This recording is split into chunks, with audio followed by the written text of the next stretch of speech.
I stare at the glow of my laptop screen the way I stare at a broken monitor that refuses to calibrate, stubborn, flickering, demanding a fix I'm not sure I have the time or the tools for. The inbox is a jagged ridge of unread messages, each one a tiny neon billboard screaming for attention. My fingers hover over the keyboard, thumb hovering over the space bar like it's a trigger I can't quite pull. Lean $4,000 to make a billionaire's date look like a disaster. Interested? The message is from a number I don't recognize, the sender name stripped away and replaced with a series of dots. The subject line is a blunt punch, the body a single sentence, and a location, rooftop bar, 9 p.m. Skyline. No name, no details, just the headline of a job that could pay off the overdraft on my credit card and keep the lights on in my loft for another month.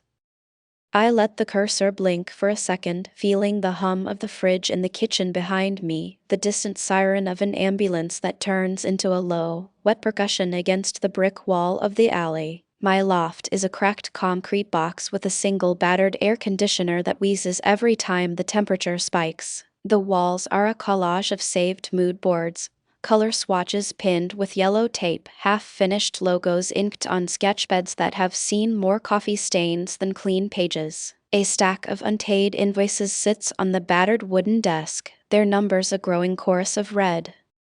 I know the dance. I know the costume I'll have to throw together. Cheap floral dress from a discount rack, makeup that slides off like cheap paint, a ridiculous hair clip shaped like a wilted rose that will flinch under the bar's neon lights. The plan is to be an eyesore, an intentional disaster, a walking parody of high society glamour.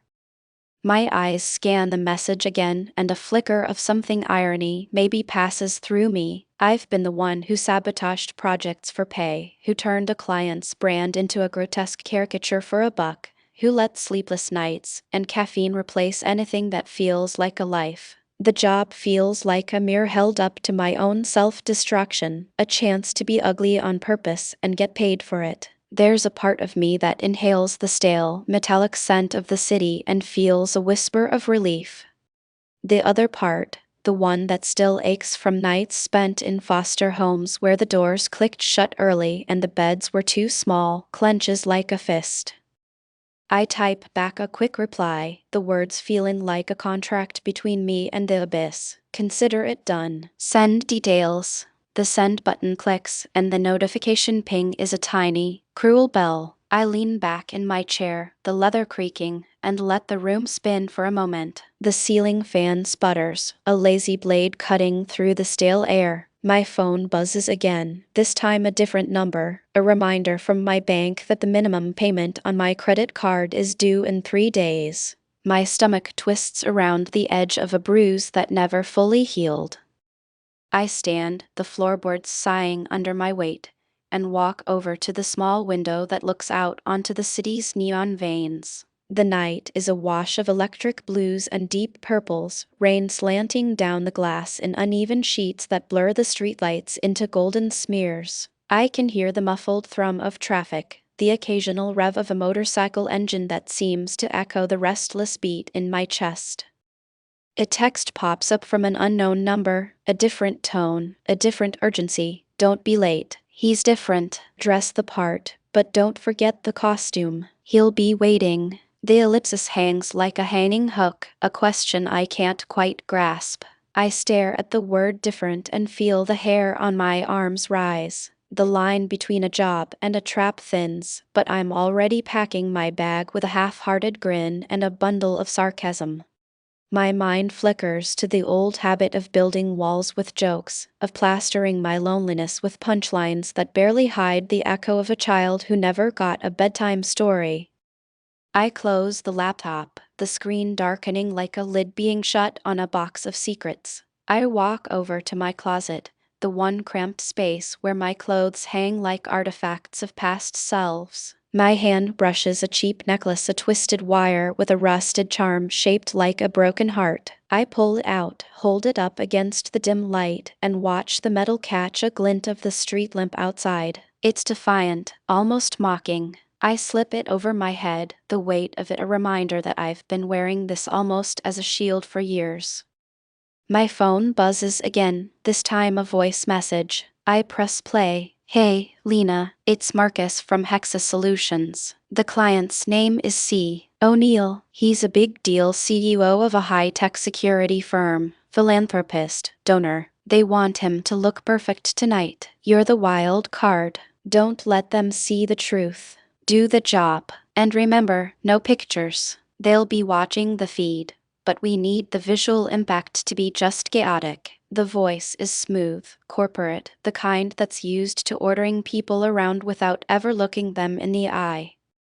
I hang up, feeling the weight of a contract I didn't sign with my own hand but with the desperate need to keep the lights on. The rain taps a steady rhythm against the window, each drop a tiny percussion that syncs with my heartbeat. I make a note in my mental ledger. This is a gamble, a high-stakes game where the pieces are people, emotions, and a name I've never heard before. Something about the anonymity of a single letter and a last name feels like it's pulled from a list of targets, like a pre-written curse that I'm about to slip into.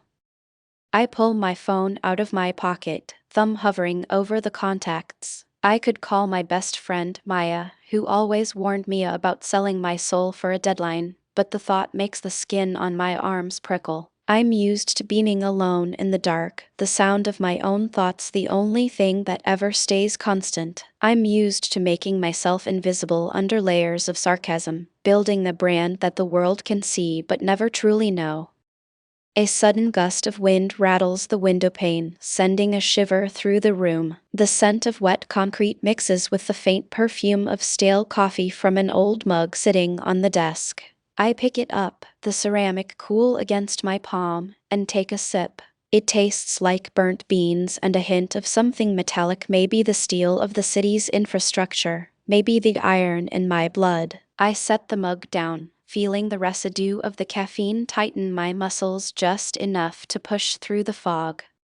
I glance at the clock above the desk, 8:45 p.m. The rooftop bar will be a few blocks away, its glass railing sparkling like a sheet of ice under the city lights. The thought of stepping out into the rain, onto a crowded terrace where a billionaire will be sipping a drink he can't afford, feels absurd. I pull on a pair of scuffed boots, the leather cracked in places where I've walked miles in pursuit of gigs that never paid. My fingers find the cheap plastic clasp of the wilted rose hair clip, and I snap it into place, feeling the tiny thud against my hair as if I'm sealing a promise to myself that I'll be the worst possible version of anything. The door to my loft creaks as I pull it open, the hallway outside a narrow tunnel lit by flickering fluorescent tubes that hum with an uneasy buzz. The smell of cleaning chemicals lingers, a sharp contrast to the rain-soaked scent that clings to my coat. I step into the hallway, the carpet making a soft, wet sound under my boots. The building's lobby is a glass atrium, rain streaking the windows like ink bleeding through parchment. A concierge, an older man with a tired smile, nods at me without looking up from his tablet. I flash my ID temporary, a borrowed photo of a friend's face edited to look like mine. He scans it, a soft beep confirming my entry, then hands me a small black envelope with a glossy seal. I open it, the paper crackling like a promise being torn open. Inside is a single card, C. O'Neill, 212 555 0198. Look for the black sedan. Dress accordingly. The envelope also contains a slip of paper with a handwritten note. Don't forget the roses. He'll be waiting. My palm feels the rough texture of the paper, the ink slightly smudged, as if someone wrote it in a hurry, maybe in a dimly lit room. My eyes linger on the word waiting. It lives in the same space as the gunmetal outline of the sedan waiting for me, but also in the deeper part of me that knows I've been waiting for something, anything that could finally break the cycle of being the invisible designer behind other people's brands. I slide the envelope back into the pocket of my coat, feeling the cheap plastic of the cheap dress's zipper slide under my fingers as I zip it up. The dress is a pale yellow floral pattern, its fabric thin, the colors clashing with the dark night outside. I tug at the hem, the material rustling like pages turning in a book I'm not sure I want to read.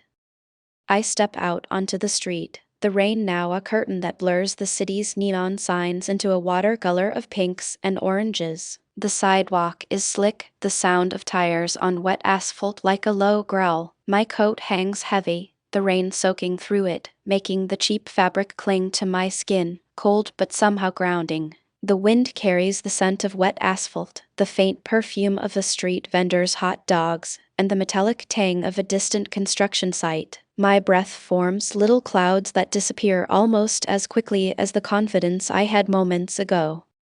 In the distance, the silhouette of a black sedan glints under a street lamp, its sleek lines a promise of power. It sits perfectly still, as if waiting for me to step into its shadow. I walk toward it, my shoes making soft splashes in the puddles. Each step a small rebellion against the fear that has kept me locked inside my loft for so long. My heart thuds against my ribs, an erratic rhythm that feels both terrifying and exhilarating.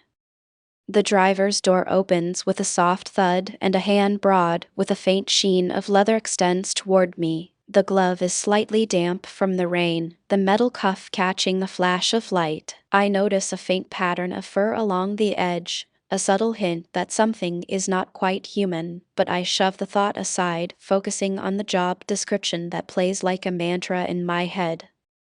Lena. A voice, low and smooth, rumbles just above the ambient city noise. It has the cadence of someone used to giving orders, but there's a faint tremor, maybe a hint of curiosity or a shadow of something older that catches me off guard. My gaze meets his, and for a second I see not just a billionaire's driver, but a face that looks like the night itself, dark hair slicked back, eyes that flicker amber when the streetlights catch them. There's a trace of a scar down the left side of his jaw, barely visible, like a secret etched into his skin. He steps back, holding the door open, and I glance at the interior of the car, a polished black interior, the faint scent of cedar and leather, the hum of the engine, a low, steady purr. The rain lashes against the windows, the sound a soft percussion that seems to beat in time with my pulse. I slip into the passenger seat, the leather cool against my cheek, the fabric of my dress brushing against the seat's edge, the cheap clip of the wilted rose catching a stray raindrop and dripping onto the floor. He closes the door with a soft click, and the car glides forward, the tires cutting through the waterlogged streets. The city passes in a blur of neon, the reflections of billboards shimmering on wet pavement like distorted constellations. The radio crackles faintly, a low jazz tune that feels out of place in the rain-soaked night. I stare out at the passing city, my mind a carousel of thoughts, a contract that could pay off the debt, a job that requires me to be ugly on purpose, a billionaire's date that could ruin a reputation, the faint smell of wet leather that makes my skin itch. The car's interior is a mix of polished wood and cool metal, the faint scent of pine from the air freshener drifting in as we turn a corner. I feel the tension in my shoulders loosen a fraction as the car speeds up, the rain drumming a steady rhythm on the roof.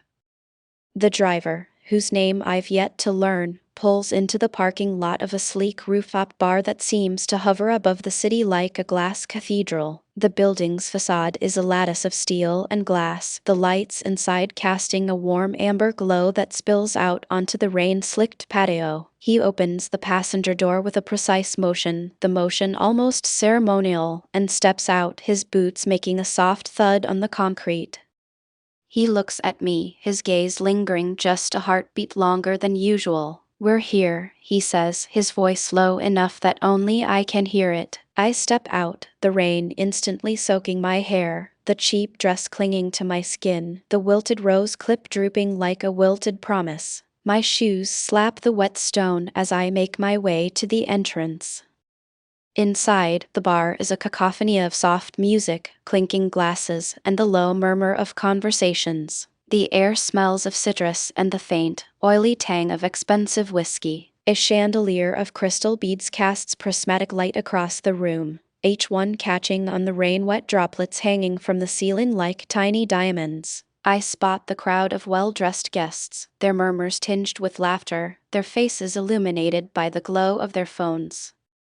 I slip past the crowd, every step measured, my eyes scanning for the target. My mind runs through the lines I rehearsed, Is the seat taken? I think the waiter dropped my bag. Each phrase a mask I've built for the job. The scent of expensive perfume wafts from a nearby table, mingling with the faint aroma of grilled seafood. The temperature is a warm contrast to the chill of the rain still clinging to my coat. And then, near the back of the bar, I see him, a tall figure in a dark tailored suit, the cut sharp enough to cut through the noise. He sits at a small round table, a glass of something amber cradled in his hand. The faint amber flicker catches his eyes, those amber eyes making them glow like embers in the low light. He leans back in his chair, the silhouette of a wolf's jawline barely visible in the soft shadows. He looks up at the moment I turn the corner, and for a split second I think he sees right through the cheap dress, straight to the something underneath. My stomach flips, a sudden rush of cold air that isn't from the rain. My mind flashes back to the foster home hallway where a door slammed and a child's cry was muffled by another's indifference. I straighten my spine, pulling the wilted rose clip tighter as if adjusting a shield. He smiles, a small, tight line that doesn't quite reach his eyes. You must be the performance, he says, his tone laced with a kind of amused curiosity. The word lands like a stone in a pond, sending ripples of discomfort through me, but also a strange, unexpected thrill. I swallow, the taste of rain and cheap perfume on the back of my throat. I'm just here to brighten the evening, I retort, the sarcasm slipping out like a pre-programmed response. My voice sounds louder than intended, the rattle of a microphone in a quiet room, and I catch the pause in his eyes, an assessment, a calculation. He sips his drink, the liquid catching the light, and the amber glints briefly, reflecting off the slight fur that I notice along the cuff of his shirt sleeve, a texture that feels out of place in this polished environment. My mind, ever hyper-aware, catalogues the small details, the faint scent of pine that clings to his cologne, the way his hand trembles just enough to suggest an inner conflict, the scar that runs down his jaw like a warning. Someone at the bar laughs, a sound that clatters against the glass, breaking the tense silence. I glance around, noting a man in a suit whispering into a phone, his eyes darting toward the door like he's waiting for someone else. A woman at a nearby table adjusts a bracelet that glints with a logo I recognize from a rival tech firm, a subtle reminder that the corporate world is watching, that this night isn't just a date, it's a battlefield of image and influence. The rain outside intensifies, the sound of it on the roof a steady drumbeat. The lights flicker for a moment, and in that brief darkness, something in his gaze shifts, a flash of something wild, something that almost feels like an instinctual warning. He leans forward, his elbow resting on the table, the fur on his cuff catching the light. Your costume is interesting, he says, the words sliding past me, laced with an undercurrent I can't quite parse. You've certainly made an impression. I feel the tightness in my chest loosen a fraction, the edge of my sarcasm softening just enough for a crack to appear. My eyes dart to the candle on his table, its flame dancing, casting shadows that make his face seem half human, half beast. The moment hangs, the rain a constant percussion, the clink of glasses a background track to the unspoken assessment. I'm aware of the contract, the $4,000 dangling like a promise in the back of my mind, the liability of my own self-sabotage whispering that I'm about to ruin everything. I'm aware of his stare, probing, calculating, perhaps seeing beyond the cheap dress and the wilted rose. I'm aware of the secret I can't name, the pressure of a job that wants me to be ugly, and the unsettling curiosity that something about him feels dangerous to approach and impossible to ignore. The bartender slides a fresh drink across the table, the glass clinking against the wood. I catch the brief glint of a name tag on the bartender's chest, Mira, and a thought flickers. Why would a high-profile event have a bartender named after a sunrise? I push the thought down, focusing instead on my next line, the one that will keep the performance on track, the one that will keep him the way I need him, unaware, uninvited, a piece on the board I intend to move. Love, I say, my voice a low, sardonic whisper, is the worst costume. My eyes meet his, and for a heartbeat I wonder if he can see the fear underneath the sarcasm, the lingering glitter of my own broken confidence. The rain drums louder, as if urging us forward, the city outside a blur of neon and water, the night a canvas waiting for the first stroke of color.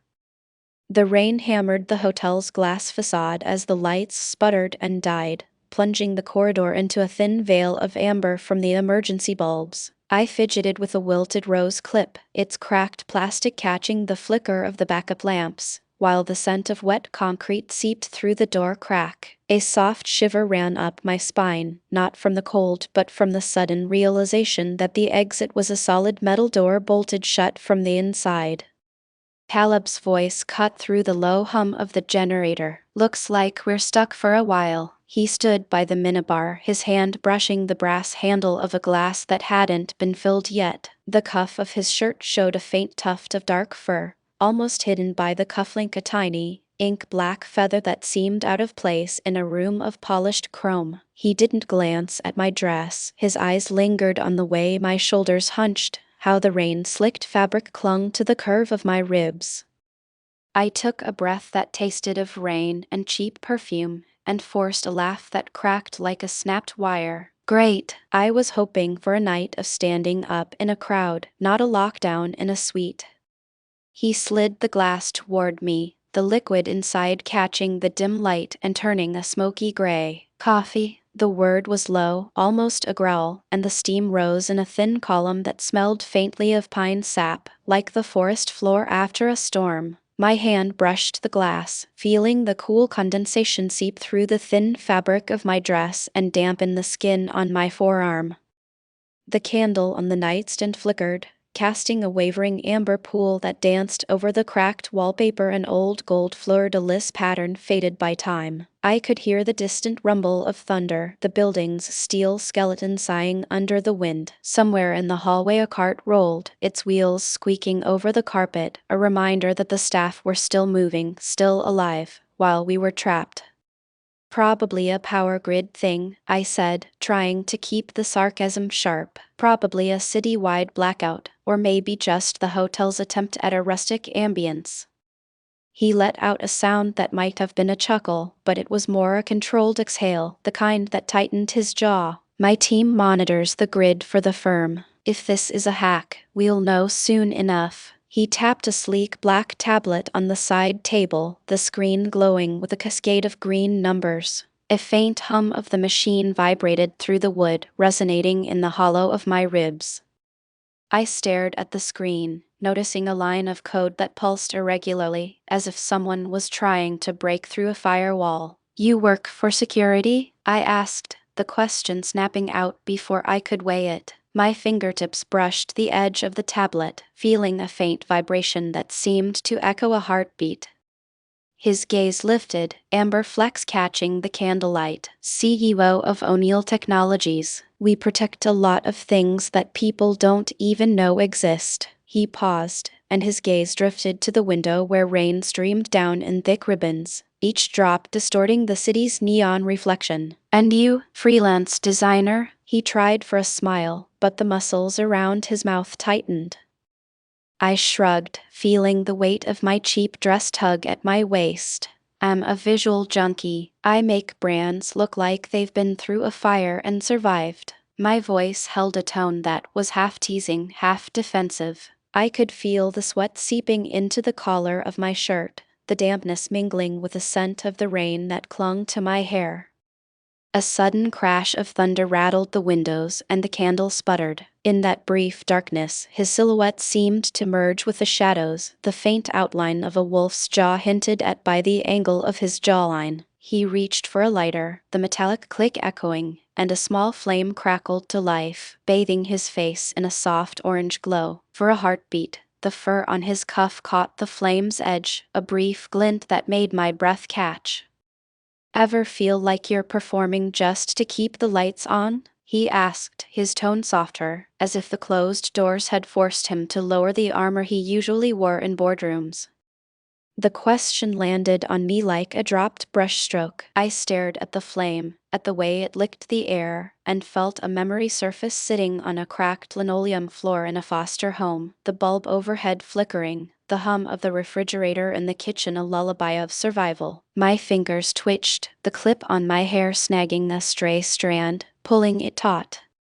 I guess, I said, the words barely a whisper. I just keep drawing lines until they break. My eyes flicked to the door, the metal bars shimmering in the candlelight, a reminder that escape was a promise unkept. He stood, moving to the small table where a suitcase lay open, its contents spilling an extra set of keys, a leather notebook filled with cramped handwriting, a photograph partially hidden beneath a crumpled receipt. He lifted the notebook, the pages rustling, and a faint scent of old paper and ink rose, mixing with the rain's metallic tang. Family keeps a lot of things locked away, he murmured, flipping a page to reveal a sketch of a wolf in grayscale, its eyes alight with a fierce glow. Sometimes the things we protect are the ones that end up protecting us. A distant siren wailed, its mournful note slipping through the walls, and I felt a tremor in my chest, as if the sound struck a chord I'd kept buried. The candle's flame bent as the wind howled through a crack in the window, casting elongated shadows that stretched across the floor, making the room feel larger, yet more intimate. I glanced at the photograph tucked between the notebook's pages, a woman with dark hair, her smile half concealed by a veil, standing beside a man whose eyes mirrored the amber I'd seen in Caleb's. The back of the photo was smudged with a date, October 12, 2018. A question slipped into my mind, unasked but palpable. Who was she? Caleb closed the notebook with a soft thud, his fingers brushing the leather cover. He turned toward me, the amber light catching the edge of his jaw, the fur on his cuff now just a blur. We could wait for the power, or we could make do with what we have. He gestured to the coffee, the candle, the storm outside, the locked door, a tableau of confinement. I nodded, the rustle of my dress a soft protest against the stillness. We settled opposite each other, the candle between us casting a circle of warmth that felt both protective and invasive. The hum of the generator faded as the rain intensified, a relentless percussion that seemed to count down to something we could not yet name. The candle sputtered, casting a thin amber halo that pooled on the cracked wallpaper, and I stared at the flame as if it might spell out a way out. Caleb leaned over the minibar, his fingertips brushing the cold brass of a glass I'd never meant to touch. The metal was slick with condensation, and a faint scent of pine seeped into my nostrils, pulling a memory of a forest after rain, something I hadn't felt since childhood, when the only green I saw was the algae growing in the bathtub at Foster Home 3. Do you ever wonder why we keep pretending the lights will come back? He asked, voice softer than the hum of the generator. His amber eyes caught the candlelight, flickering like a wolf's stare at dusk. I watched his jaw tighten, the faint tuft of fur on his cuff disappearing into the shadow of his shirt. He wasn't just a CDO. There was an animal behind the tie, a pulse I could feel through the wood of the table. I swallowed, tasting rain on my tongue, and let a joke slip out, half defensive, half curious. I guess we just keep drawing lines until they break. My hand hovered over the wilted rose clip, the cheap plastic catching a stray spark from the flame. The clip twisted in my fingers, a tiny reminder of the costume I'd built to ruin a night. He reached for the candle, nudging it closer to his face. The heat brushed his cheek, and for a breath-long instant the glow illuminated a scar that ran from his ear to the hollow of his throat, a pale line that seemed to whisper of old battles. He didn't look away. Instead, he pressed his thumb against the scar, the pressure gentle as if testing the depth of his own wound. Lena, he said, the name sliding out like a careful promise, I think you're more than a performance. The words hit the table between us, and the candle's flame steadied, as if listening. My sarcasm cracked, the edge of my mouth softening. I felt the heat of his breath on the side of my neck, the faint rasp of his chest rising and falling. My own pulse thudded against my ribs, matching the rhythm of the rain beating the window. A sudden thud echoed from the hallway, a cart rolling over a loose tile, a muffled clang of something metallic. Both of us turned, eyes narrowing at the sound, the unknown presence reminding us we weren't alone in this sealed room.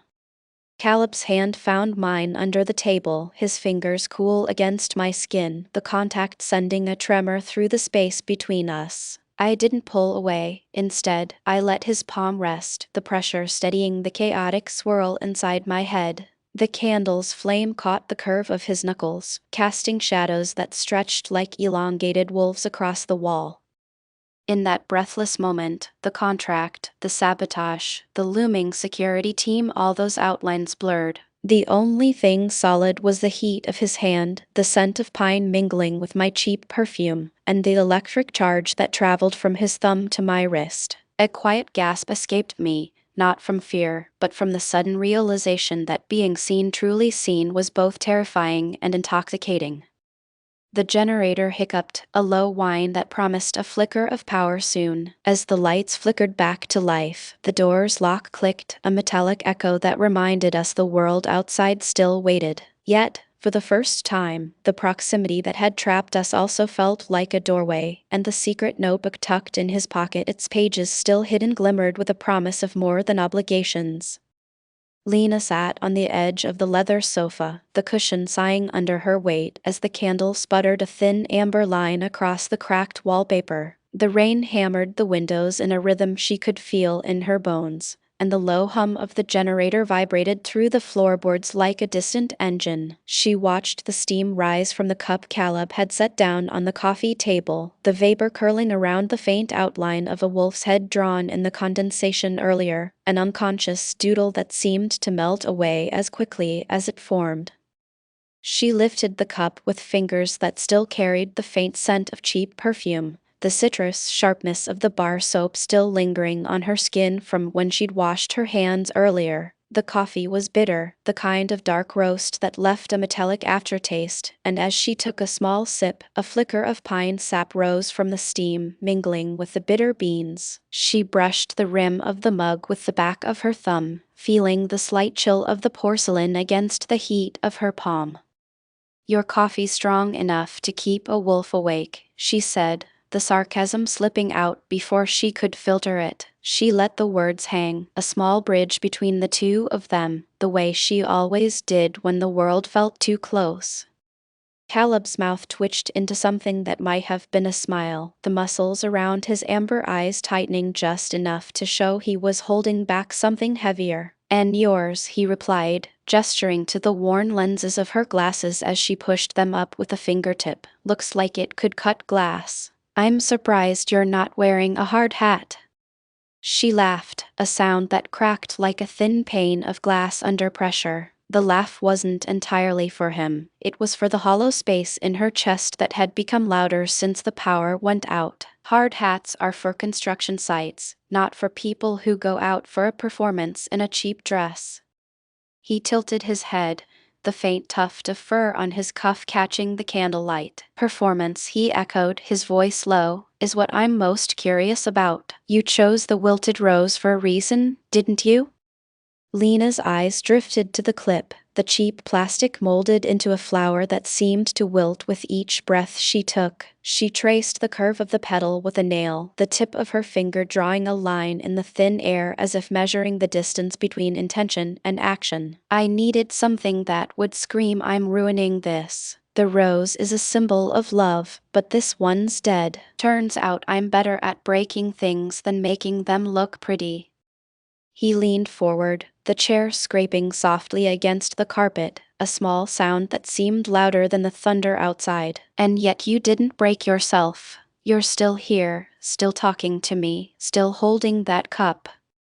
The words landed on her own skin, a gentle pressure that made her glance down at her hands. The veins in her knuckles stood out against the pale skin, the slight tremor in her fingers a reminder of the tremor that had been present every time someone looked too close. "I've learned to hide behind sarcasm," she said, the edge in her voice sharpening just enough to hide the tremor. "It's easier than letting someone see the cracks." Caleb's gaze softened, the amber dots in his eyes brightening with an understanding that went beyond the conversation. I keep a ledger of people's cracks, he said quietly, almost to himself, so I can remember which ones need patching and which ones are just the right size to fit my hand. She felt the heat of his words settle in the space between them, a heat that wasn't just the candle's flame but something more primal, a low thrum that seemed to echo in the hollow of her ribs. "You sound like you're talking about a job," she teased, but the levity in her voice cracked, revealing a tremor of curiosity she tried to mask. He reached across the table, his hand hovering for a heartbeat before resting lightly on the back of her wrist. The contrast between his rough palm, the faint fur catching the light, and the delicate skin of her own hand made her breath hitch. She didn't pull away. Instead, she let his thumb press a slow, deliberate circle against her pulse, feeling the rhythm of her own heart quick, uneven, searching. The candle sputtered again, the flame flickering as a gust of wind slipped through a crack in the window. The shadows on the wall stretched, elongating the outline of the wolf sketch on the notebook he had left open earlier. The sketch was unfinished, the wolf's eyes left as dark voids. The unfinishedness reflected something in her, a reminder that she too was a work in progress, a line waiting for the next stroke. He let his hand fall back onto the table, but the contact lingered, the warmth of his fingertips leaving a faint imprint on her skin. "Do you ever feel like you're just a draft, Lena? Like you're everywhere and nowhere at once?" The question struck a chord she hadn't intended to admit. She stared at the candle, the flame now fighting the wind, and felt a lump form in her throat. "All the time," she whispered, the words barely audible over the rain. "Especially when I think about how easy it is to disappear when someone expects me to be something I'm not." Caleb's eyes narrowed a fraction, the amber glint catching the candlelight. He pushed his chair back, standing and moving to the small kitchenette area of the suite. The metal of the fridge hummed faintly, a low note that seemed to match the storm outside. He opened the freezer, the door squeaking as it released a burst of cold air that smelled of mint and stale ice. He pulled out a small tray of pre-packed meals, protein bars, a packet of dried fruit, and a plastic container with a half-eaten salad. He placed the tray on the coffee table, the clink of the container against the wood echoing in the small room. "Food's not much," he said, his voice low, "but it'll keep us from being hangry. That's a worse kind of monster than any I've ever faced."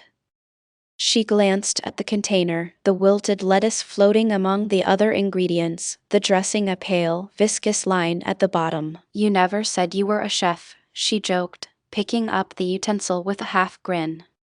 He shrugged, the motion casual, but his eyes lingered on the container for a moment longer than necessary. "I learned to cook on the road," he said, the words slipping out with a faint pre-recorded cadence. "My pack, we travel a lot. Food is a scarce luxury. You learn to make do." Lena's mind drifted to the night's earlier chaos, the spilled wine, the broken glass, the way his laugh had been a low rumble that seemed to vibrate through the room. She turned the container over, feeling its weight, the cold seeping into her palm. "Do you ever miss the freedom of the road, of being a wolf out there, untethered?" He settled back onto the sofa, the cushion making a small indentation where his back met the leather. He took a bite of the salad, the crisp lettuce crunching under his teeth, the flavor sharp with a hint of bitterness that made his eyes close for a second. "Sometimes," he'd admitted, his voice barely louder than a whisper, "but I also feel the weight of the pack's expectations. It's like a chain made of iron that's also gold. It pulls you forward, but it also reminds you that you can't just walk away." She watched the way his jaw moved, the scar along his throat catching the candlelight as his lips formed the word. The scar was a pale line, the edges slightly raised as if it were a ridge map of an old battle. "What happened there?" she asked, not out of curiosity about flesh, but because the scar seemed to echo a story she could almost see. Caleb's eyes flickered, a brief flash of something ancient behind them. He pressed a finger to the scar, the tip of his thumb resting lightly on the raised skin, the pressure gentle but deliberate. "A bad night," he said, the words tasting like ash. "One I'm still trying to make right." She swallowed, the coffee taste still lingering, and felt a tremor in her own chest. "We all have nights that don't end well," she replied, the sarcasm in her voice thinly veiled. "Guess it's how we deal with the fallout that matters." The rain intensified, the sound now a roar that seemed to shake the building's frame. The generator's low whine grew louder as the lights flickered back for a brief second before dimming again. In that brief flash, the wall behind them showed a faint silhouette of a painting, a wolf mid-howl, its mouth open, eyes glowing amber. The image was half covered by a piece of torn blackout curtain, as if someone had tried to hide it. Caleb's eyes caught the glimpse, his gaze lingering on the painted wolf. "That's not supposed to be here," he muttered, his tone a mixture of curiosity and caution. He stood, his silhouette a dark blot against the amber glow, and moved toward the wall, hand brushing the curtain. The fabric was rough, the fibers catching the faint scent of dust and something metallic, like old blood. He pulled the curtain aside, revealing the full painting. The wolf's eyes seemed to follow the movement of the candlelight, the amber glow catching the brushstrokes that made the fur appear almost tangible. Lena stepped closer, the candle's flame dancing against her cheek, the light catching the tears of rain that clung to the glass. "Do you know who painted this?" she asked, the question slipping out between the sound of the storm and the hum of the generator. Caleb's eyes softened, the amber light reflecting off his expression. "It's from my family's estate," he said, his voice low, "a piece that's been in the pack for generations. It's said to be a warning when the wolf howls, the night listens." She felt a shiver run down her spine, not from the cold but from the intimacy of sharing a piece of his hidden world. A warning about what? The outside world, or the inside? He stood close enough that she could feel the faint heat from his shoulders, the subtle scent of pine and earth rising from his skin. "Both," he replied. "The wolf knows when to protect and when to let go. The night listens, but it also remembers." She looked at the painting, the wolf's mouth open as if about to utter a secret. The candle's flame flickered, casting a silhouette of the wolf's howl onto the wall, the amber light stretching across the cracked wallpaper like a living echo. The sight made her throat tighten, an unfamiliar feeling of being seen beyond the layers she wore. A sudden crash echoed from the hallway, a door being forced open somewhere down the corridor, the metallic clang of a lock being pried. Both of them froze, the candle sputtering as a gust of wind burst through an opening in the wall. The lights flickered into life for a brief instant, bathing the room in harsh white before settling back into the amber glow. Caleb's hand moved instinctively to the side of his waist, fingers brushing the metal of his watch, an old piece with a subtle engraving of a wolf's paw. He glanced at the door, then back at Lena, his expression tight. "Someone's trying to get in," he said, his voice slow, "but they're not supposed to be here." Lena felt her heart pound, the rush of adrenaline mixing with the lingering taste of coffee. She stood, the leather sofa's cushion making a soft creak beneath her. "Do they have a badge?" she asked, eyes scanning the hallway where the door's edge was still ajar, the darkness beyond it swallowing any detail. He shook his head, the movement causing his hair to fall across his forehead. "No badge, just a shadow." He moved toward the door, the faint fur on his cuff catching the light as he reached for the handle. He paused, his hand hovering mid-air, the palm flat against the cold metal. "Stay here," he whispered, the words barely louder than the rain. She watched as his fingers curled around the knob, muscles flexing under his skin. The tension in his shoulders was visible, the way his jaw tightened as if holding back something feral. He turned the knob slowly, the lock clicking with a sound that reverberated in the small room. The door opened a crack, revealing a dimly lit hallway lit by emergency exit signs that threw red glows onto the walls. A figure stepped through, the silhouette shrouded in a black coat, the shape of a gun glinting faintly at the waist. Lena's breath caught, the air between them thick with a metallic tang of fear. She could hear the soft whir of the gun's safety being disengaged. Caleb's eyes narrowed, the amber flicker sharpening into a predatory gleam. He stepped forward, the weight of his presence filling the space between them. "Leave," he said, his voice a low growl that seemed to ripple through the walls. "I'm warning you." The figure halted, the coat shifting, a muffled laugh echoing through the hallway. "Your pack's a lot more attached than I thought," the voice said, a cold, calculated tone. "Never thought I'd find the Alpha playing house in a hotel suite." The words landed like a stone in water, ripples spreading across the surface of their forced proximity. Lena's mind raced, trying to piece together who could have known about the Alpha's hidden identity, why they were here, and what they wanted. She felt a prickle at the base of her skull, an instinctual warning that she couldn't ignore. "Who are you?" Caleb asked, stepping beside the door, his silhouette a dark wall against the red exit sign. The figure chuckled, the sound brittle. "Just a friend of the billionaire," they replied, the words dripping with sarcasm. "He hired you, Lena, to ruin his rival's night. I'm here to make sure his reputation stays clean. You both look tasty." Lena's mind flashed back to the contract she'd signed, the cheap dress, the wilted rose, how it all seemed like a joke that had turned into a nightmare. She glanced at Caleb, his jaw set, the faint fur trembling along his sleeve. The wolf inside him seemed to rise, a low growl building in his throat. "Do you need a hand?" she asked, the sarcasm in her voice thin, masking the surge of adrenaline she felt. She reached for the notebook on the coffee table, flipping it open to the page with the wolf sketch, the ink still wet in places. Caleb's focus sharpened, eyes flicking between the intruder and the notebook. He gestured with his free hand, a quick motion that seemed to signal for her to stay back. His posture was rigid, the tension in his shoulders telling her that the fight, whether physical or mental, was his to lead. She felt a sudden clarity amidst the chaos. The contract, the job, the forced proximity were all threads weaving a larger tapestry she'd barely begun to understand. The intruder's presence was a hook, a reminder that their worlds were colliding in ways she hadn't anticipated. "Your plan is failing," she said, her voice steadier than before, "because you're not seeing the whole picture." She gestured to the notebook, the wolf's half-finished head now more defined. Even a wolf can't see its own reflection without a mirror.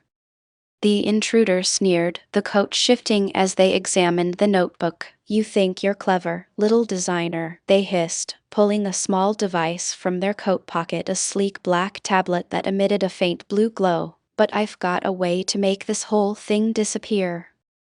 Caleb's eyes narrowed, amber flaring in the candlelight. He stepped forward, his hand reaching for the tablet, the fur on his cuff brushing the smooth surface. The tension in the room snapped, the storm outside echoing the tremor that ran through Lena's spine. "Don't," she whispered, more to herself than to the intruder. "Don't give them the power they want." The words were a promise forged in the heat of the candlelight, an unspoken pact between two people who had, in a few hours, let their guards down enough to see each other's scars. Caleb's grip tightened on the tablet, his fingers digging into the metal, the faint fur catching the light. He gave a low, guttural sound, a warning that seemed to vibrate through the walls, through the paint of the wolf on the canvas, through Lena's own trembling hands. The intruder lunged, the movement swift, the click of a concealed weapon echoing in the cramped suite. A flash of silver caught the candlelight, a brief arc of danger that made Lena's heart seize. Time stretched, each second a heartbeat, each heartbeat a decision. In a flash of instinct, Caleb's hand moved, the scar on his throat catching the flame's reflection as he pushed the intruder back with a force that seemed to come from an animal's raw power. The intruder stumbled, the tablet slipping from their grip and clattering to the floor, the blue glow extinguishing as it hit the carpet. The room fell silent save for the rain's relentless pounding and the distant wail of sirens that seemed to grow louder, pulling the scene into a new cadence. Caleb's chest rose and fell, the breath he exhaled scented with pine and a faint metallic tang that lingered in the air, mingling with Lena's own perfume, a strange blend of cheap perfume and rain-soaked hair. She stared at him, the candle's flame now steadier, casting his profile in sharp relief. He looked at her, his eyes softening, the amber light now a warm hue rather than a warning. "I'm sorry," he whispered, the word barely audible over the storm, "for pulling you into this." She swallowed, the taste of coffee still on her tongue, and felt a crack in the armor she'd built around herself, an opening just wide enough to let his words in. "You didn't," she replied, her voice steadier than she felt. "You saved me, even if you didn't intend to." He exhaled, the sound a soft sigh, and stepped back toward the closet, retrieving a small, sleek pistol, his own weapon, a backup for when his wolf side couldn't be trusted. He placed it on the table, the metal cold and reassuring. He turned his gaze back to her, the fur on his cuff now more prominent, the texture almost tactile in the candlelight. "Looks like we have a lot more to figure out," he said, the humor in his tone a thin veil over a deeper resolve. "We're stuck in here, and the world outside doesn't care about our little." He gestured at the broken door, the emergency lights flickering in a rhythm that mirrored their pulse. "Problems," he chuckled, a low sound that rumbled like distant thunder. Lena laughed, a sound that was part relief, part disbelief. She stood, the leather sofa's cushion giving a sigh as she moved, the rain still drumming against the windows. She walked to the window, pressed her hand against the glass, feeling the cold seep through her fingertips, the droplets racing each other down the pane. She turned back to him, her eyes meeting his amber gaze. "If we survive this night, maybe we can figure out how to survive the rest," she said, the words a promise and a challenge wrapped together. Caleb's smile was faint, but real, the tension in his shoulders easing just enough to let a glint of something like hope show. "We'll see," he replied, his voice carrying a weight that felt both a vow and a question. He reached for the notebook, flipping to a blank page, the white paper waiting like a new horizon. The storm outside began to ease, the rain softening into a steady patter, the thunder now a distant rumble. The candle's flame steadied, the shadows retreating into the corners of the room. The locked door still stood, the intruder's presence a lingering threat. But for the first time that night, the space between them felt less like a prison and more like a room with a door that might one day open.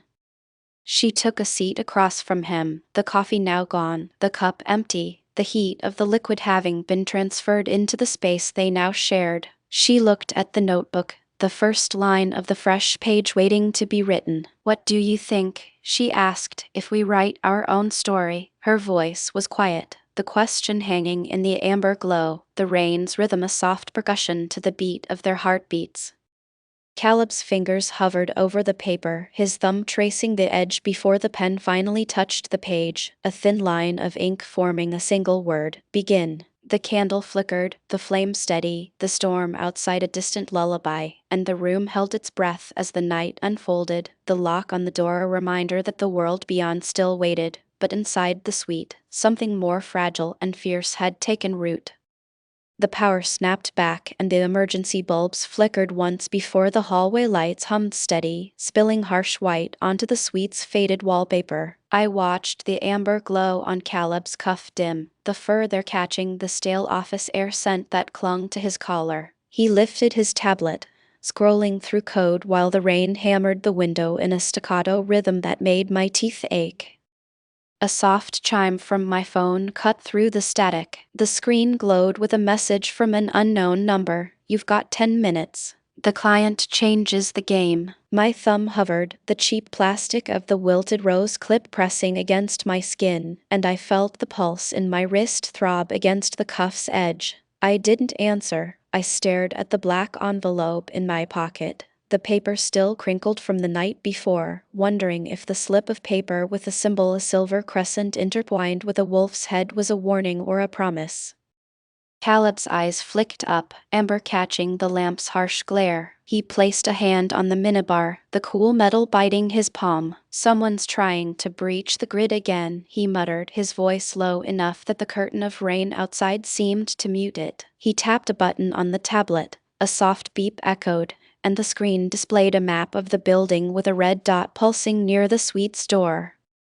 I slipped the phone back into my coat, the cheap leather creaking. My mind raced to the contract, $4,000, a ruined image, a deadline that would flash on the screen at sunrise. The thought of the payment slipped away like rain through my fingers, replaced by a flash of the foster home hallway where I'd learned to disappear when someone looked too close. My shoulders tightened, the fabric of my dress rustling like dry leaves.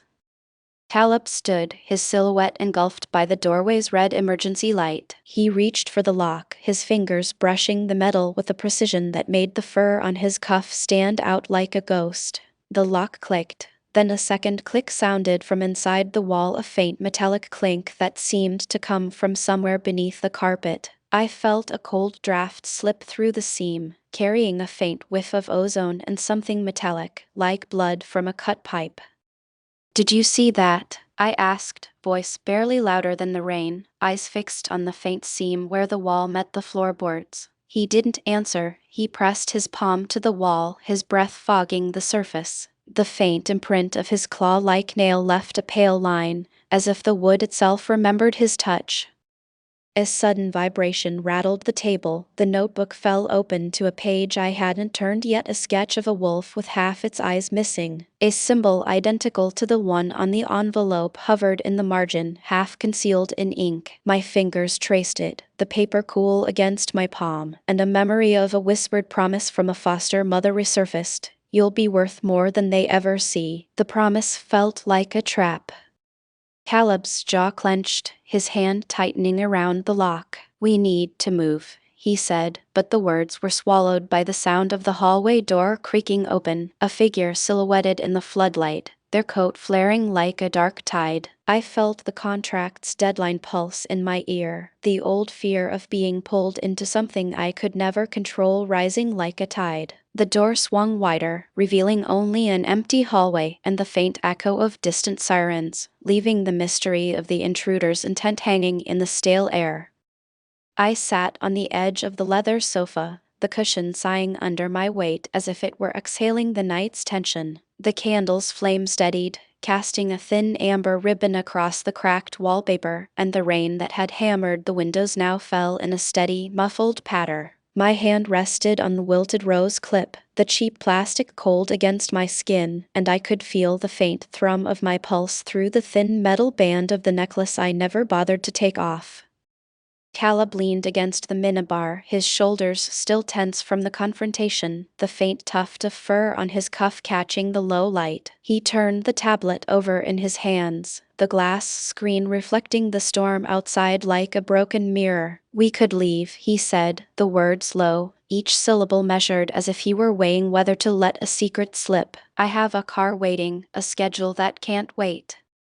I let the silence stretch. The hum of the generator vibrated through the floorboards, a low bass that seemed to echo the rhythm of my own breathing. "And go back to pretending the contract never existed?" I asked, my voice barely louder than the rain. My fingers traced the edge of the clip, the way the plastic caught the light, as if I could find a line of control in its rigid shape. He didn't answer immediately. Instead, he pushed the tablet onto the counter, its surface smudged with fingerprints and a faint residue of pine sap. "You know what I'm afraid of," he said finally, his amber eyes flickering to the candle, then to the darkened corner where the intruder's shadow had vanished. "Losing yourself in a world that can't see you for who you are." A cold draft slipped under the door, carrying with it the scent of wet concrete and a distant metallic tang, like the aftertaste of a broken pipe. I inhaled, the smell mixing with the lingering perfume I'd sprayed earlier, a cheap jasmine that clung to my hair like a second skin. My mind drifted to the contract in my pocket, the envelope's glossy seal still intact, the promise of $4,000 that felt both a lifeline and a shackle. "I'm not a project," I said, the phrase slipping out like a half-sung lyric. I'm the one who hired the project.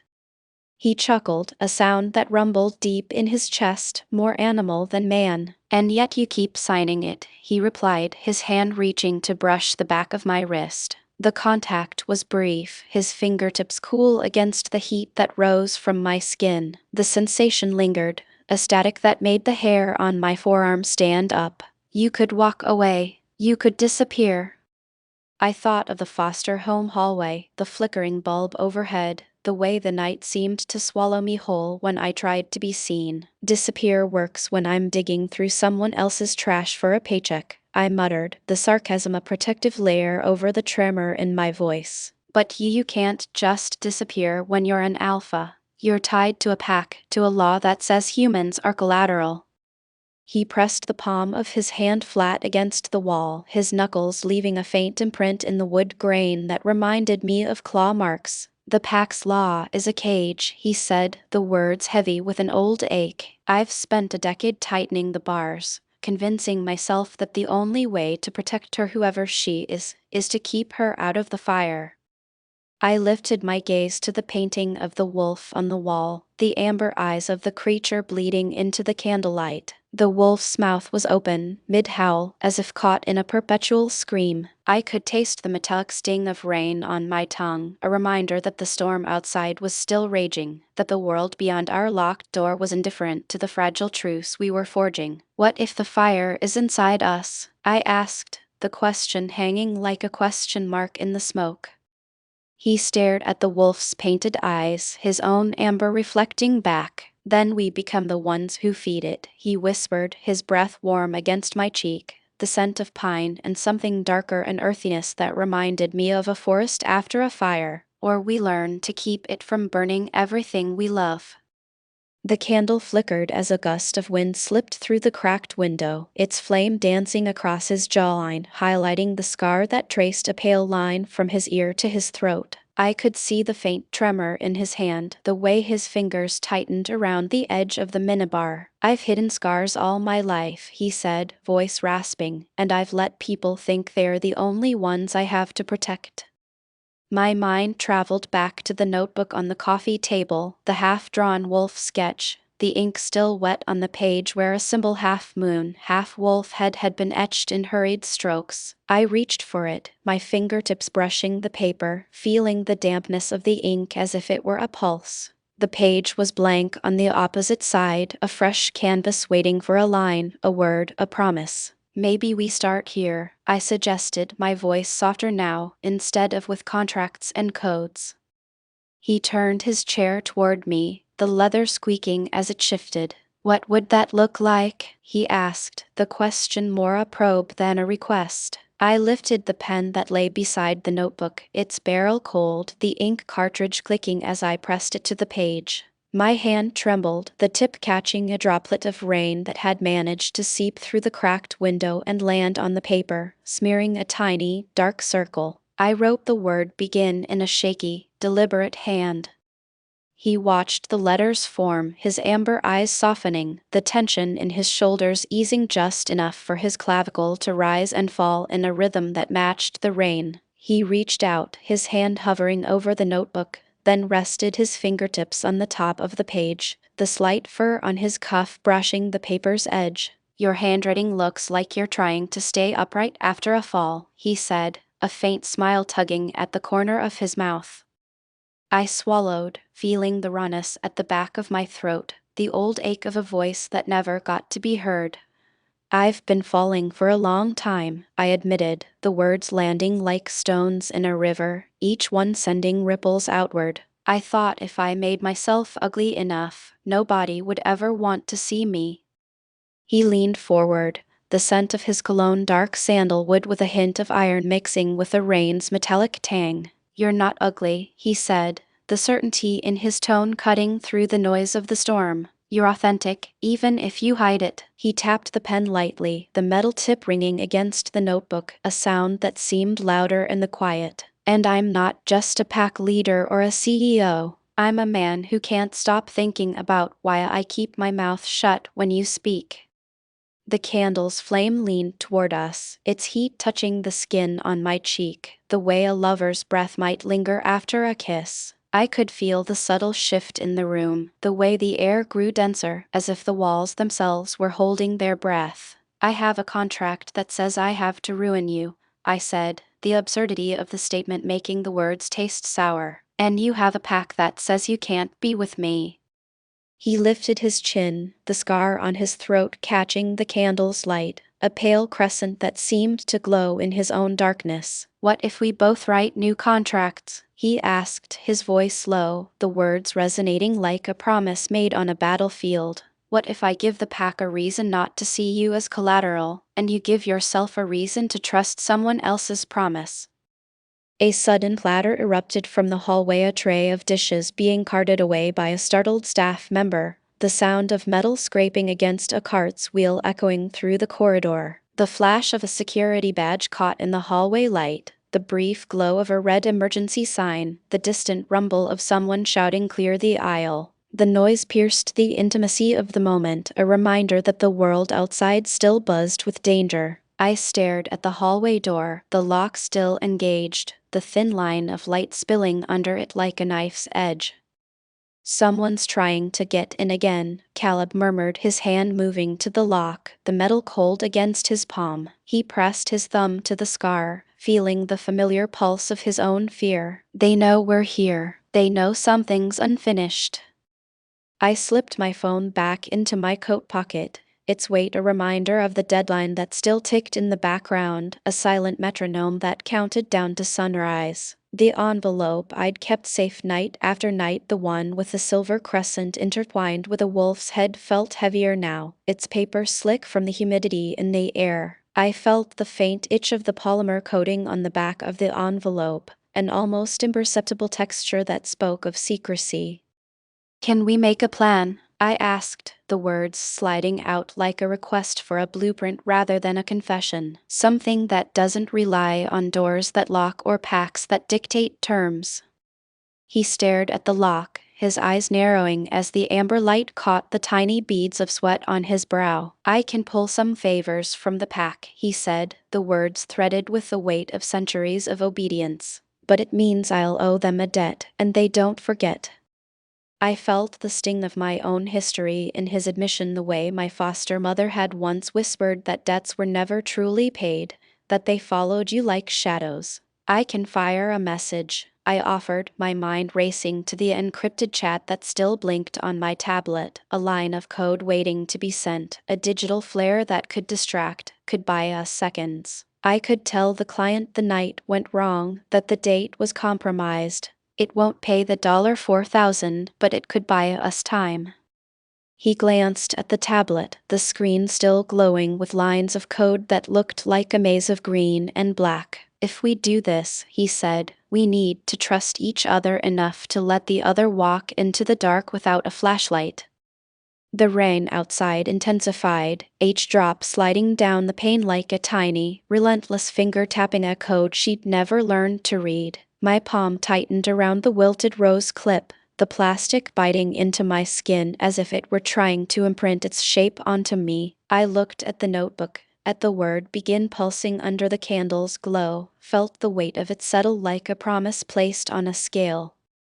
"I'll send the message now," I said, my fingers moving instinctively to my phone. The screen lit up, the soft blue glow reflecting off the wet glass of the window, casting a pale halo around my face. I typed quickly, the keys clicking under my thumb, each letter a small rebellion against the fear that had kept me silent for years. My breath caught as I hit send, the tiny vibration in my pocket a reminder that I'd just taken a step that could cost me the contract, could cost me the payment that kept my lights on. Caleb exhaled, the sound a soft gust that seemed to align with the wind outside. He reached for the lock, his fingers sliding over the cold metal, the faint fur on his cuff brushing the keyhole. He turned it slowly, the click echoing like a gunshot in the quiet room. The door swung open just enough for a sliver of hallway light to spill in, revealing a figure standing at the threshold, a silhouette draped in a dark coat, the glint of a badge catching the emergency red light. The figure's shoulders were tense, a hand resting on a concealed weapon that hummed faintly, the sound like a low growl. You thought you could hide, the voice said, metallic, each syllable measured, but the pack never forgets a breach.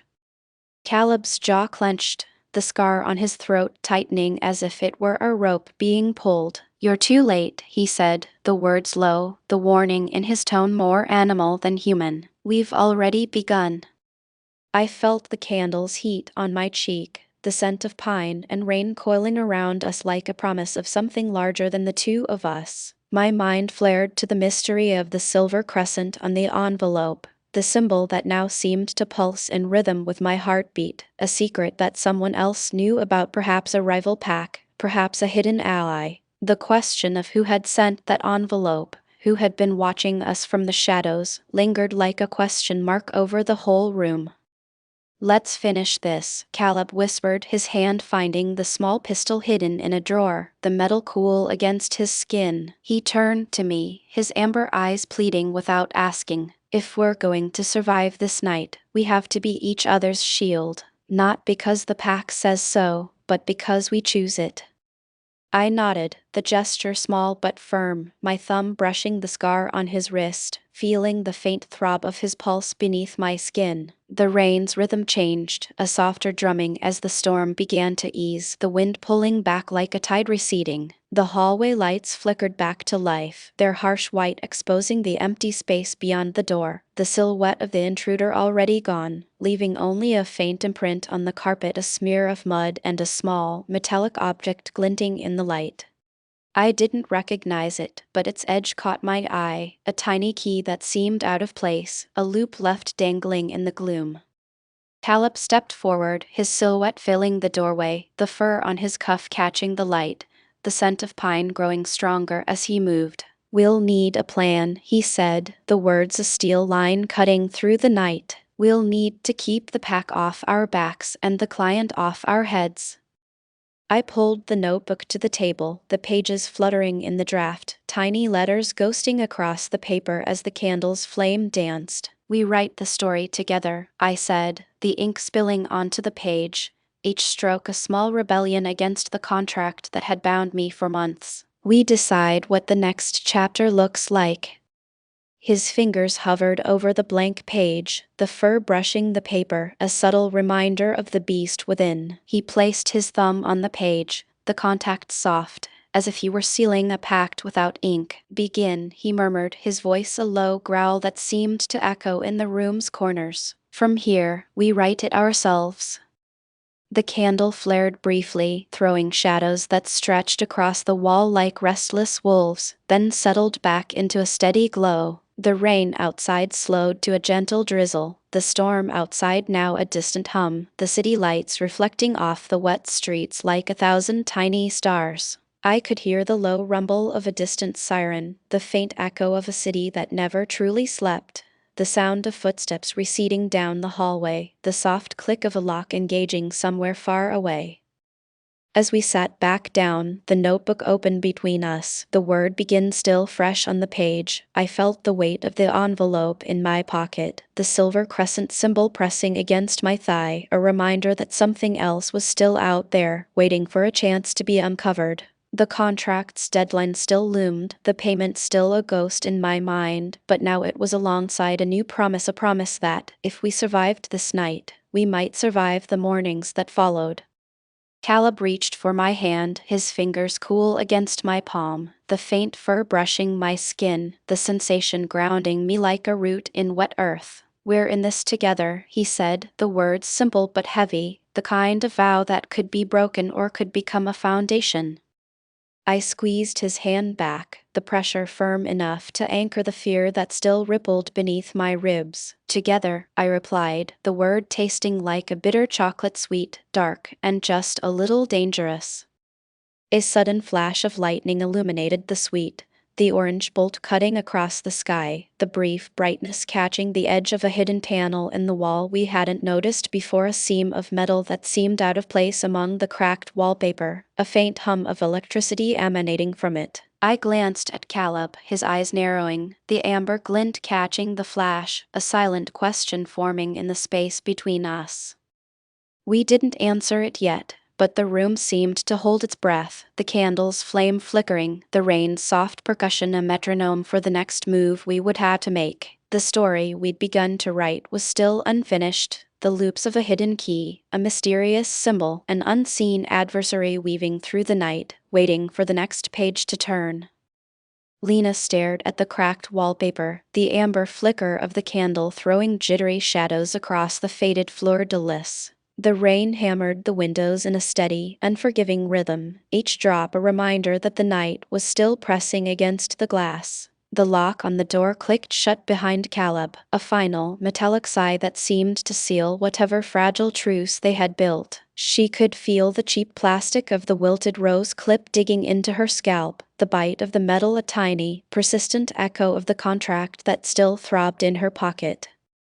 She lifted the notebook, the pages already dulled from the night's damp breath, and traced the half-drawn wolf with a fingertip that trembled like a loose wire. Her breath fogged the paper, curling into ghostly ribbons that curled upward, disappearing into the candlelight. "I can't keep pretending this is just a job," she whispered, more to the room than to Caleb. The words left her throat in a thin, dry crack, like sand scuffing a pane.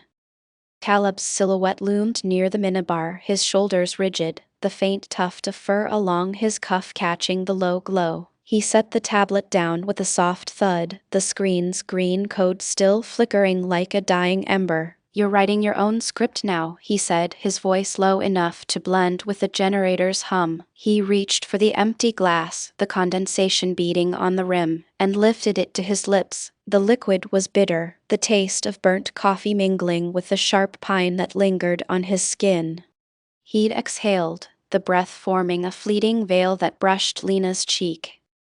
A sudden flicker of the emergency lights sent a harsh white glare across the room, exposing the scar on his throat, a pale line that caught the candle's flame before receding into shadow. He brushed a hand over it, the fingertips lingering just enough to draw a faint line of blood that smeared onto the notebook's margin. The scar made Lena's stomach twist, an involuntary tightening that mirrored the way her own old wounds had always felt, raw, hidden, and never quite healed. "My pack sent me here to bind a mate," he muttered, eyes never leaving the scar. "If I break the law, they'll hunt us both." The words hung heavy, a weight that settled into the space between them, compressing the air. Lena's laugh, brittle and sharp, cracked the silence. "You think you're the only one with a leash?" she snapped, her fingers gripping the edge of the table so hard the wood splintered under her nails. "I signed a contract to ruin you, and now I'm the one who has to watch the whole thing fall apart because you can't trust anyone but your pack." He turned, the amber of his eyes catching the candle's flame, and for a heartbeat the light seemed to ripple, as if the fire itself reflected something deeper. "You think I'm not scared?" he asked, voice gravelly. "Every night I hear the howl of the wolves I left behind. Every decision feels like a step toward a cliff I can't see." The irony wasn't lost on her. She had built walls from sarcasm because the foster homes had taught her that love was a timer set to explode. "I built my own walls because the world told me I was unlovable," she said, the words tasting like ash. "I'm terrified of being seen, yet I signed up to be seen as a disaster." A faint clatter echoed from the hallway, a cart being pushed, the metallic clang of a tray sliding across a worn floor. The sound cut through their confessional, pulling both attention outward. A silhouette slipped past the cracked door, a flash of dark coat and red emergency badge, vanishing before either could react. The brief intrusion left a lingering scent of ozone and cold steel in the air, a reminder that the external threat was still prowling. Caleb's hand twitched toward the pistol hidden in the drawer, the metal cool against his palm. He hesitated, then withdrew, his fingers closing around the grip as if testing its weight. "If they come for me, I'll take you with me," he said, the threat in his tone both promise and warning. Lena's eyes narrowed, the candlelight catching the edge of her glasses, the reflection of the flame dancing across the lenses. "And if you drag me into a pack war, I'll be the first to walk away." She stood, the leather sofa sighing under her weight, the cushion giving a soft, exhausted creak. The motion sent a puff of stale perfume cheaper than any cologne into the room, mingling with the pine and the rain. She moved to the window, pressed her palm against the cold glass, feeling the condensation bead on her skin like tiny, cold tears. The city lights outside splintered into a kaleidoscope of neon, each flicker a reminder of the lives they were both trying to escape. You think I'm just a project, Caleb, that I'll stay because you're the only one who sees past the makeup and the cheap dress, she said, voice barely above the rain's drum. I'm not a ledger entry. I'm the woman who's been told her worth is tied to a contract. A sudden jolt of thunder rattled the building's frame, the vibrations traveling through the floorboards into her bones. The candle guttered, its flame sputtering as if struggling against a gust that never arrived. In that moment, the room seemed to contract, the walls breathing in, the air thickening with the scent of wet concrete and the faint metallic tang of the earlier intrusion. Caleb stepped closer, his breath warm against her cheek, the pine sandalwood cologne mingling with the rain's metallic edge. You could vanish, he whispered, but I won't let you become another ghost in a hallway. I won't let a Pax law make me a monster to you. Her fingers tightened around the wilted rose clip, the plastic snapping against her thumb like a condemned heart. You're scared of losing control, and I'm scared of losing myself, she said, the words slipping out as if they were the last pieces of a broken puzzle. If I stay, I'll forget why I ever wanted to be invisible. If I leave, you'll betray your own kind and doom us both. The emergency lights flickered again, this time bathing the room in a sterile white that illuminated the silver crescent wolf emblem etched into the back of the envelope still in her coat pocket. She could see the faint imprint of the symbol, the edges worn from handling, a clue that someone else had been watching, waiting for the exact moment when their secrets would spill. A soft click sounded from the lock. Someone on the other side was testing it, a metallic grin in the darkness. Caleb's hand moved instinctively to the door, the iron cold against his skin, the fur on his cuff brushing the metal, a subtle friction that sent a shiver up his arm. Lena turned, eyes meeting his amber gaze, the candle's flame now a thin, wavering line. If we try to save each other, we'll both die, she said, the finality in her tone cutting sharper than any knife. I can't be the thing you need to protect. I can't be the reason you betray the pack. He stared at the scar, then at the notebook, then back at her, the internal battle raging behind his eyes like a storm. You think I'm the alpha because I wear a suit, he replied, voice edged with pain. You think I'm a monster because I have fur. I'm both. And I can't be the man who lets you die for my fear of a prophecy. The door gave a reluctant groan as the lock finally turned, the bolt sliding with a soft, unforgiving clang. A figure stepped into the doorway, a tall, balding man in a crisp black suit, his eyes cold, the faint glint of a badge on his lapel catching the candlelight. He held a sleek black tablet, the screen still glowing with a cascade of green code, a silent promise of a breach that could bring the whole building down. Caleb's muscles tensed, the fur on his cuff bristling, the scent of pine sharpening into something almost metallic. You're late, the man said, voice flat, a tone that seemed to strip away any pretense. The client wants his money, and the pack wants its law upheld. Choose. Lena's heart hammered against her ribs, the rhythm matching the rain's relentless percussion. She looked at Caleb, saw the decision flickering in his amber eyes, protect the pack or protect her. The scar on his throat seemed to pulse with the same urgency, a silent metronome counting down to a choice that would seal their fates. She pushed the envelope from her pocket, the paper crumpling under her fingers, the crescent wolf symbol pressed into the palm of her hand like a brand. I'm done being a project, she said, voice steadier than she felt. I'm done being a pawn in anyone's game. Caleb took a step back, his hand hovering over the pistol, the metal cool, his breath shallow. If I go with you, I risk everything. If I stay, I risk losing you. The words hung, a raw, unfiltered truth that cut through the rain-soaked night. She turned away, the candle's flame finally dying in a soft puff, leaving the room in a dim, amber afterglow from the emergency bulbs. The rain's roar swelled, filling the silence left by the extinguished fire. She slipped the envelope into her coat, the weight of the paper a tangible reminder that the contract still existed, the deadline still ticking, the secret symbol still a question mark. Caleb stared at the doorway, the figure in the suit advancing with measured steps, the tablet's glow reflecting off his polished shoes. The scar on his throat caught a stray ray of light, a thin line of crimson in a sea of shadows. He swallowed, the sound barely audible over the storm. "You should leave," he said, each syllable deliberate, his hand grazing the lock as if testing its resolve. "It's safer for both of us." Lena turned her back to him, the rain slicking her hair, the plastic clip of the wilted rose clacking against the collarbone of her dress. She walked toward the hallway light washing over her like a spotlight, the scent of wet concrete and ozone filling her lungs. The lock clicked behind her, the sound final, sealing the distance that now stretched between them like a canyon. In the doorway, Caleb watched her silhouette recede, his fingers tightening around the pistol, the fur on his cuff catching the harsh white light. He could feel the pack's pressure, a cold weight pressing against his chest, the promise of retribution humming in the walls. The man in the suit raised his tablet, a soft beep indicating a breach. Something in the building's security system was about to fail, a chain reaction that could set off alarms, fire suppression, perhaps even a full-scale lockdown.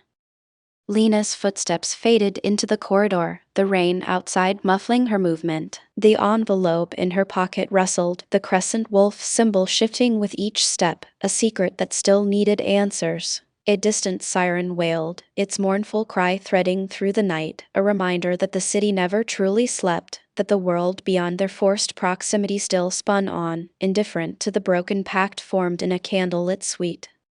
Caleb clenched his jaw, the scar pulsing faintly, the decision made in a heartbeat that felt like an eternity. The door behind him swung open slightly, a sliver of hallway light cutting across the floorboards, revealing a hallway lined with lockers, each bearing a different insignia, a police badge, a corporate logo, a sigil he didn't recognize. The unknown symbol on one locker matched the crescent wolf on Lena's envelope, a clue that someone else knew more about the pack than he did. He pressed the pistol to his side, the metal cold against his skin, and whispered to the empty suite, "I'm sorry," a promise that would haunt the walls long after the rain stopped. The rain had stopped by the time I slipped out of the suite, but the hotel corridor still smelled of stale ozone and wet concrete, a lingering reminder of the storm's fury. My shoes whispered against the polished marble as I headed toward the service elevator, the low hum of the building's backup generators thrumming beneath my steps. I could feel the wilted rose clip digging into my scalp, a cheap plastic reminder of the night's performance, and the weight of the envelope in my coat pocket throbbed against my side like an unanswered question. The elevator doors opened with a soft sigh, revealing a shallow pool of dim amber light from the emergency bulbs. I pressed the button for the 4th floor, the tactile click resonating in the hollow of my throat. As the doors closed, a faint draft slipped in through a crack in the ceiling, carrying the metallic tang of rusted pipes and the faint echo of distant sirens. My mind drifted back to the notebook left on the nightstand, its half-drawn wolf staring back at me, the unfinished eyes mirroring a part of myself that never quite finished the story. When the doors dinged open, I stepped into a hallway lined with closed doors, each one a silent sentinel. I paused at a doorway marked maintenance, the glass pane fogged from the climate control. A shadow moved behind it, a silhouette of someone in a high-visibility vest rummaging through a toolbox. The clink of metal against metal caught my ear, and for a heartbeat I wondered if the pack had sent a scout, or if it was just a night shift worker checking the generators. I kept walking, the click of my heel echoing off the tile, the sound a metronome that kept pace with the rapid thrum in my chest. I found my way to the lobby's back office, a cramped room where the concierge's desk had been replaced by a bank of monitors flickering with security footage. The air was cool, scented with disinfectant and the faint, sweet smell of coffee from the break room beyond. I slipped into the shadows, the low light casting my figure into a thin silhouette. My eyes settled on a monitor showing the rooftop bar's entrance, a camera frozen on a queue of guests laughing under a canopy of string lights. The image was grainy, but a flash of amber caught my gaze, a glimpse of Caleb's profile, his jaw set, his eyes scanning the crowd. I blinked, the memory of his stare still warm against my skin.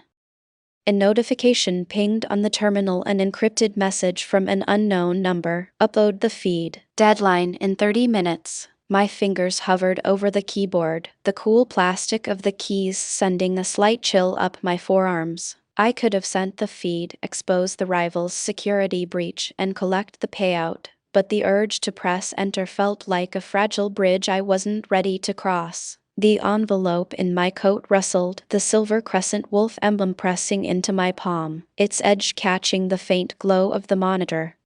I slipped the envelope into the folder marked HR, a hidden compartment I'd never used before. Instead of the click of the enter key, I closed the terminal and walked toward the service stairs, the metal rail cold beneath my fingertips. Each step down felt heavier than the last, the scent of mildew rising from the aging walls. When I reached the basement, the water's low murmur from a leaking pipe ran through the concrete, a slow, steady rhythm that matched the pulse I could feel through my temples. I stopped at a metal locker, its combination lock rusted and barely turning. I fumbled with the dial, the click of each number echoing like a secret being whispered.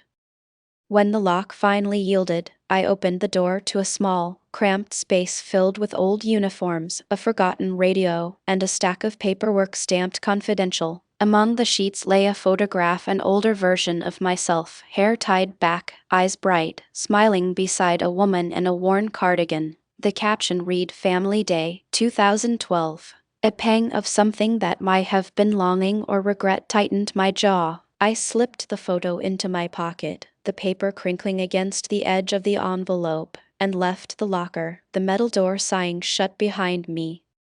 The elevator ride back to the lobby was silent except for the faint whir of the cables. When the doors opened, I stepped onto the marble floor and caught a glimpse of a closed door with a nameplate Executive Suite. A security guard in a crisp navy uniform stood watch, his badge glinting in the low light. He lifted his head, eyes narrowing as he caught the flash of my coat, the clip catching the light. He didn't speak, but his hand hovered near his holster, a subtle tension in his shoulders. I moved past him, the weight of my choices settled like a stone in my pocket, and slipped out onto the street, the cool night air brushing against my face, the rain-slicked pavement reflecting the neon glow of the city.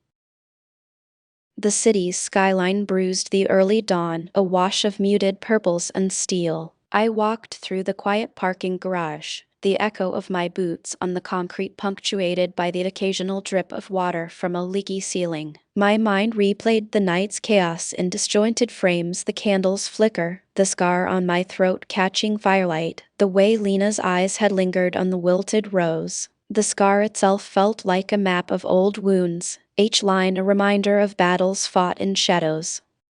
My car's engine grumbled awake, the smell of gasoline and warm metal filling the cabin. I slid into the driver's seat, the leather cool against my palm, the faint scent of pine from the air freshener mingling with a hint of iron from the night's earlier confrontation. I started the vehicle, the dashboard lights flickering to life, casting a soft amber glow that illuminated the crumpled envelope on the passenger seat. I opened it deliberately, the glossy seal giving way with a soft crack, revealing the single card that had started it all. C. O'Neill, 212 555 0198. The numbers stared back at me, each digit a reminder of the contract that had thrust me into a masquerade I never intended to join. I drove in silence, the windshield wipers rhythmically sweeping away the remnants of rain, the sound a steady percussion that matched the beat of my heart. The route took me past the corporate tower where O'Neill Technologies loomed, its glass facade reflecting the pale sky like a mirror. I pulled into a discreet side street, parking beside a dumpster that exhaled a sour odor of discarded food and wilted newspapers. My hand rested on the steering wheel, the leather grain rough under my fingertips, and I felt the scar on my throat tighten as I thought about the Pax law, how it bound me, how it whispered that any deviation could mean ruin for both of us. I stepped out of the car, the cool morning air hitting my face like a splash of water, the scent of fresh coffee drifting from a nearby cafe. I walked toward the building's service entrance, the heavy steel door humming as it opened with a pneumatic sigh. Inside, the hallway was bathed in the harsh fluorescence of maintenance lights, the walls lined with lockers, each one bearing a different insignia: a police badge, a corporate logo, a sigil I didn't recognize. The sigil, a crescent intertwined with a wolf's head, caught my eye, its edges worn, as if someone had traced it repeatedly. I pressed my palm to it, feeling the faint ridges, and a shiver traveled up my arm. A janitor in a faded orange jumpsuit pushed a cart of cleaning supplies down the hallway, the clatter of wheels echoing off the tile. He glanced at me, his eyes briefly flicking to the scar on my throat, then back to the floor. "You're early," he muttered, his voice muffled by the hum of the air vents. I offered a tight nod, the word early lingering on my tongue like a question I wasn't ready to answer.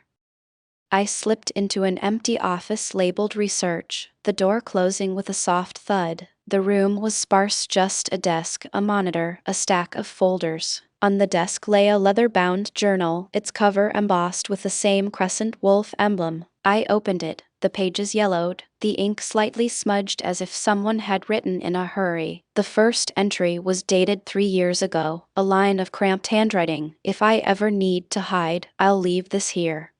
No one will think to look beyond the symbol." My pulse quickened, the realization that someone else had anticipated a need for secrecy striking me like a cold draft. I turned a page, the next entry dated just 2 weeks ago, a hurried scrawl: "Package secured. Pack expects me to bring the mate tonight. Must not fail. The elders warned if I bind a human, I lose the right to lead. I cannot let that happen." The words felt like a mirror, reflecting the very law that had kept me from giving into anything beyond duty. I traced the last sentence with my fingertip, the paper rough against my skin, and felt a strange looseness settle in my chest, as if an invisible weight was easing.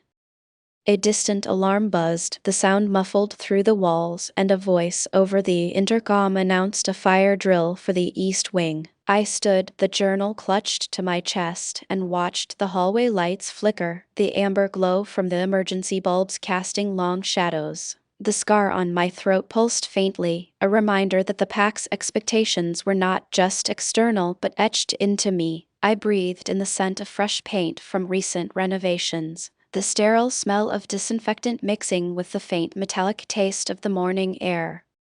I left the office, the journal slipping into my coat pocket, and headed toward the stairwell. Each step up felt deliberate, the metal railing cool under my palm, the echo of my footfalls a solitary rhythm. When I reached the landing, I paused by a fire exit door, its metal frame warm from the night's heat. I slipped my hand into the pocket of my coat, feeling the envelope's crisp paper against my thumb. I could send the footage, expose the rival's scheme, and walk away with the money, or I could keep the secret, protect the Pack's fragile balance, and lose the chance to be anything more than a guardian of rules. I stood on the balcony of the roof, the city sprawled beneath me like a circuit board, the early sun catching the tops of skyscrapers in a soft gold. The wind tugged at my coat, the scent of distant traffic and fresh rain mingling, and I breathed in, the air filling my lungs with a clarity I hadn't felt in years. I thought of the night's candle, the way its flame had wavered yet never fully died, and of Lena's laugh, a sound that had cut through my armor and made it feel brittle. I realized that the fear of losing control had been a shield, but it also kept me from feeling anything beyond the Pack's expectations. I pulled my phone from my pocket, the screen lighting up with a message preview: "You've got 10 minutes. The client changes the game." My thumb hovered over the reply, the weight of the decision pressing like a tide. I didn't type. Instead, I slipped the phone back into my coat, the screen dark, and let the wind carry the city's distant hum into my ears. The scar on my throat still tingled, but this time it was accompanied by a faint, steady rhythm that seemed less like a warning and more like a pulse my own, independent of the pack's cadence. I stepped back into the elevator, the doors closing with a soft hiss, the metal walls reflecting the amber glow of the interior. As the lift descended, I felt the lingering scent of pine from the night's encounter blending with the faint metallic tang of the elevator's machinery. The doors opened on the lobby floor, and I walked out into the morning, the city already buzzing with life. The envelope, the journal, the scar all lay tucked away, waiting for the next move, but for now I walked forward, each step a quiet affirmation that I could exist beyond the expectations that had once defined me. Lena stood on the balcony of O'Neill Tower, the city's neon veins pulsing below like a bruised heartbeat. The rain had slipped away, leaving a thin mist that clung to the steel rail, and the air smelled of wet concrete and fresh pine from the building's ventilation. In her palm, the envelope she'd kept since the night exploded hissed softly as the wind fluttered its glossy seal. She had torn the cheap wilted rose clip from her hair, letting its plastic snap against the metal rail, a tiny reminder of the role she'd played. Behind her, the elevator doors sighed open and Caleb stepped out, his coat unbuttoned, the cuff of his shirt showing the faint tuft of fur that caught the balcony light. He carried a leather-bound journal, its spine cracked where a claw had once scratched a sigil. He paused, eyes tracing the jagged line of the city's skyline, then fell on the envelope in Lena's hand. "Thought you'll leave this up there," he said, voice low, the scent of sandalwood and ozone rising from his skin. He slipped a thin key identical to the one she'd found in the hallway floor into the lock of the balcony door and turned it, the click reverberating like a promise. Lena lifted the envelope, heart thudding against her ribs, and placed it on the rail. "I'm done being a project," she whispered, thumb brushing the silver crescent wolf emblem. Feeling the faint ridges under her fingernail, she pulled the envelope's seal, unfolded the contract, and let the glossy page flutter in the wind. Caleb reached for the document, his fingers hovering just above the ink. "I could burn it," he murmured, but instead he pulled a small metallic shard from his pocket, a piece of the broken tablet the intruder had dropped. He pressed it to the flame of the balcony's heater, the heat turning the plastic into ash that fell like snow onto the rail. The ash swirled, mixing with the mist, and the candlelight from the suite below flickered through the glass, casting amber shadows on their faces. Lena felt the scar on her forearm, a fresh line from a night she'd hidden, pulse with a warmth she hadn't allowed herself to feel. Caleb's hand found the scar on his throat, his grip steady, eyes never leaving hers. "Choose," he said, voice a growl, "to stay because you want, not because you're trapped."